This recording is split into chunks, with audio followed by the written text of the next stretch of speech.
Olá, meus amigos, tudo bem? Então, hoje nós tivemos a notícia logo de manhã de que Queiroz foi preso. Queiroz, ex-assessor do então deputado estadual do Rio de Janeiro, Flávio Bolsonaro. Ele foi preso por denúncia que teria participado ou até organizado a chamada rachadinha, onde os deputados parlamentares fariam então a contratação de assessores e ficaria com parte dos salários desses assessores. Então ficou conhecido aí no Brasil inteiro como as rachadinhas.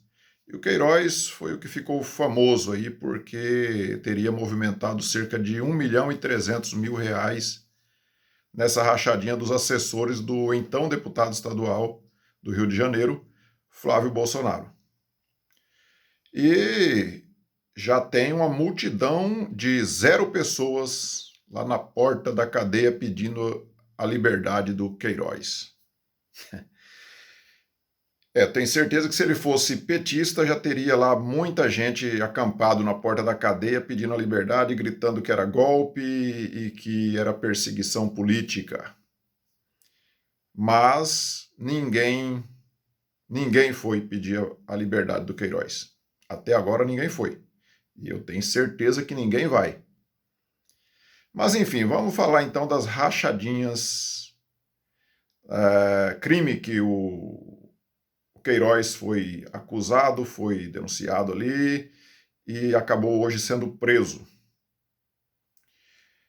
O Queiroz movimentou, como eu já disse, cerca de 1.300.000 reais. Só que nós temos lá o deputado estadual, que hoje ainda continua lá como deputado estadual e inclusive é o presidente da Assembleia Legislativa, que é do PT, André Siciliano, que ele movimentou, através da sua assessora na época, Elisângela Barbieri, cerca de 49,3 milhões, ou seja, 49.300.000 reais. Mas ninguém fala no André Siciliano e nem na Elisângela Barbieri, sua assessora. Ninguém. Sendo que esse processo, eu acho que foi aberto um único processo para investigar todos esses assessores por rachadinha lá na Assembleia Legislativa do Rio de Janeiro, a Alerj. E por que então que só o Queiroz foi preso e só ele ficou famoso na mídia? Porque o Flávio Bolsonaro é filho do presidente Bolsonaro e a grande imprensa sempre quer tentar atingir o presidente. Para se ter uma ideia, Flávio Bolsonaro é apenas o 17º na lista lá dos que fizeram a rachadinha. Ele é o 17º, é um dos que fez menos ali. Abaixo dele acho que só tem uns 2 ou 3. E acima dele tem lá o que lidera lá o André Siciliano, do PT, com 49.300.000 reais, e vários outros, inclusive do PSOL, PCdoB. Aí depois, lá em 17º, vem o Flávio Bolsonaro com o assessor, na época, o Queiroz, que movimentaram cerca de 1.300.000 reais. Agora, por que os outros ainda não foram presos? E eu acho que nem vão ser. Ou alguém duvida que a assessora do André Siciliano vai ser esquecida? Já foi esquecida pela mídia. Ninguém fala nela, ninguém fala. Ninguém fala um A de assessores nenhum de outros deputados estaduais que ainda estão lá, às vezes, fazendo rachadinha. Que essa prática continua no Brasil inteiro, inclusive nas câmaras municipais. Essa rachadinha, ela existe, sempre existiu e sempre vai existir. Porque esse país nosso está longe de ser um país sério. Ah, mas você está defendendo o Flávio Bolsonaro, o Queiroz? Não, muito pelo contrário. Se eles cometeram crimes, eu quero mesmo que vá para a cadeia. Quero que investigue o Flávio Bolsonaro. Se tiver envolvimento, que seja punido. Se tiver que a punição seja cadeia, que seja cadeia. Agora, o que não pode ser aceito é essa seletividade. Por que prender o Queiroz e não prender os demais assessores dos outros deputados? Por que não se investigar os outros deputados que pegaram muito mais dinheiro, movimentaram muito mais dinheiro nas tais rachadinhas no Rio de Janeiro? Acontece que há um complô gigantesco para atingir o presidente Jair Bolsonaro, né? Nós já tivemos agora aí, inclusive, a saída do ministro Abraham Weintraub. Estão falando até em prisão dele, porque numa reunião fechada ele teria dito que teria que prender todos os bandidos, começando pelo STF. E o que o STF tem feito nas últimas semanas? Provado o que disse o então ministro Abraham Weintraub, que são bandidos. Eles estão agindo totalmente fora da lei. Quem age fora da lei é bandido.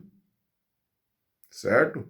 O ex-ministro Sérgio Moro, que agora é colunista da revista Cruzoé, que é ligado ao Antagonista, que inclusive há uma suspeita muito grande de quando ele ainda estava no governo, ele passava informações já para o pessoal do Antagonista, da Cruzoé.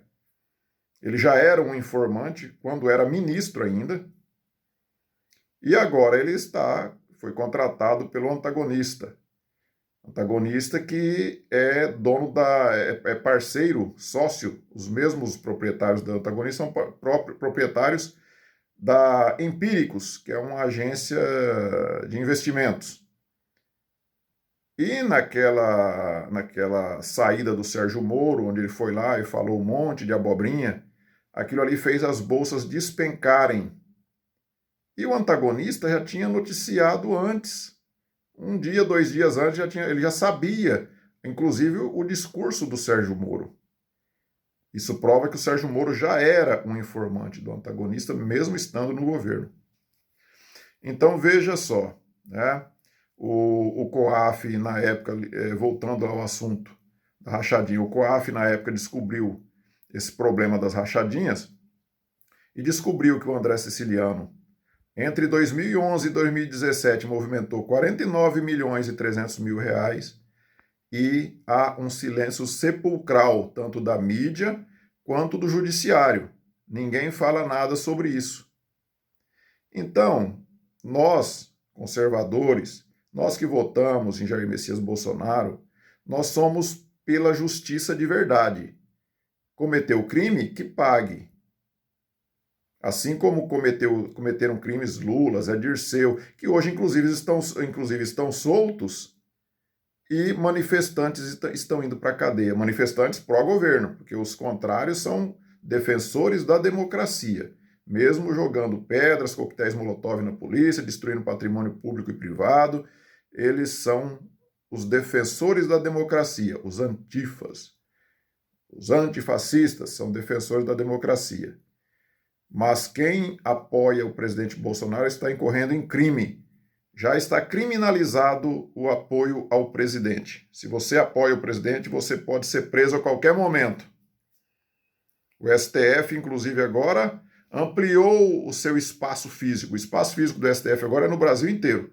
Onde você tiver um ponto de internet e você conseguir falar do Supremo, ou falar dos seus integrantes, dos seus ministros, falar que nós temos vergonha dos ministros supremos que nós temos lá, que o Gilmar Mendes se acha um supremo, né? Se nós falarmos que nós temos vergonha deles, nós podemos, a qualquer hora, a Polícia Federal bater na nossa porta e nos levar presos. E eu não vou me calar em relação a isso. Eu sinto vergonha do Supremo, não da instituição STF. Eu sinto vergonha dos ministros que lá estão sujando o nome do STF. Então nós temos que defender o STF, pedindo que esses ministros que lá estão sofram um processo de impeachment e sejam cassados. Lógico que o Senado, no comando do Alcolumbre, jamais vai fazer isso. Jamais. Mas nós não podemos nos calar. Estão prendendo os apoiadores do presidente, estão fazendo uma caça violenta a todos os que apoiam o presidente. O objetivo é derrubar ele, mesmo sem ele ter cometido o crime, e principalmente por ele não ser corrupto. Porque se ele estivesse lá fazendo um mensalão, petrolão, como fez o Lula e acabou sendo reeleito. O Lula fez mensalão no primeiro mandato e foi reeleito. Certo? Lá no primeiro mandato da Dilma já existia petrolão. E ela foi reeleita, só foi cassada depois porque o Cunha se indispôs com ela e resolveu colocar o processo de impeachment para rodar.